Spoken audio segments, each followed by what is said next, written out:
This is episode 12 of A Drink from Upstream, and hopefully this is a good investment for you. In just a few minutes of me trying to give you something to encourage you along the way. And today I want to talk with you about what's going on in your home.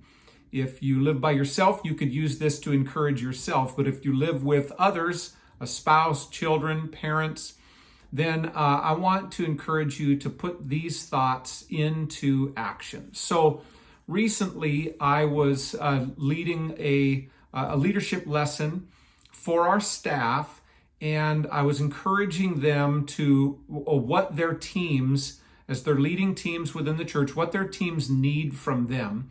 And I came up with these 4 R's. And I thought, boy, in this time, here it is December, the most wonderful time of the year. But if you got kids at home, they're still studying at home because of COVID and the shutdown of schools. And there's a lot of stress in all of that and just all of the lockdowns. And you can't even go out for a cup of coffee right now.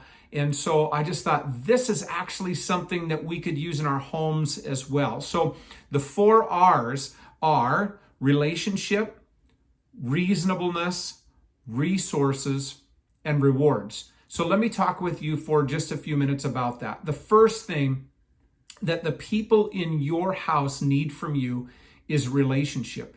And that might seem obvious, but listen, sometimes we can get so caught up in the details, the stress, the tasks of life that we forget the people we live with need most from us relationship.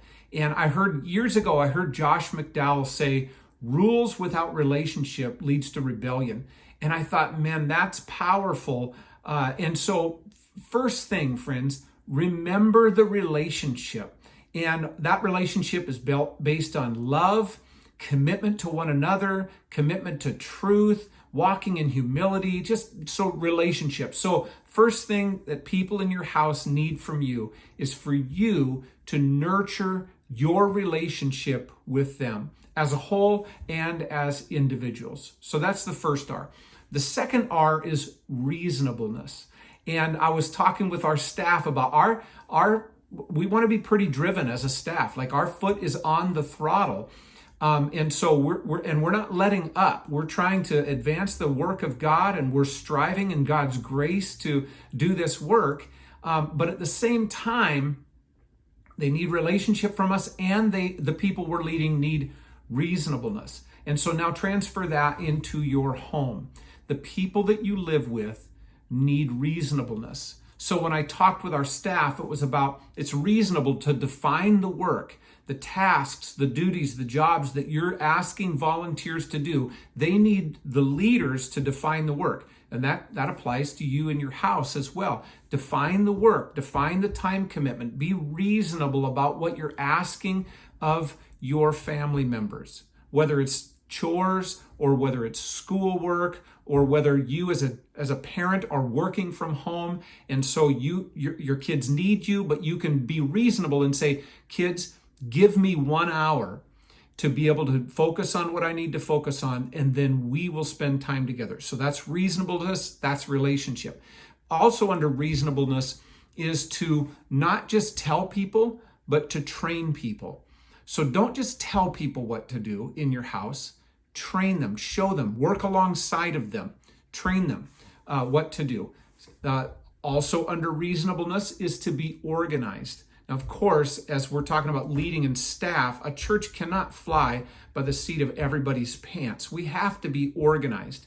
But that's actually true in our homes as well. And if you're anything like me, I can't function very well in a cluttered up home. And so we try to keep things fairly orderly. And so be organized. That's reasonable. And I think that people will thrive better in that. Also schedule things ahead. Now, there's not a whole lot going on, but there are things that you're doing as a family over the holidays, and you need to schedule those together and communicate it together. And that's the last one under reasonableness. Communicate clearly and often. Remind people of what's coming up, what's going on, and so that they can keep themselves mentally prepared. The third R is resources. Make sure that your family members have the resources they need to the best of your ability. Now, if you don't have the means to provide the resources, that's understandable, and you got to make do with what you can. But provide the best resources you can. That's, again, as we've talked about, bringing this from a staff perspective.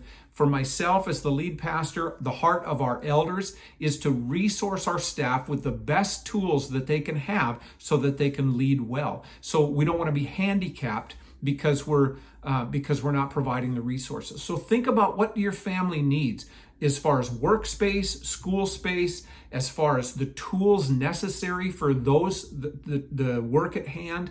So provide resources to one another. And then the last one is rewards. And when I say rewards, what I'm talking about there mostly is things like appreciation, expressing appreciation and affirmation. Those are so needed in this day.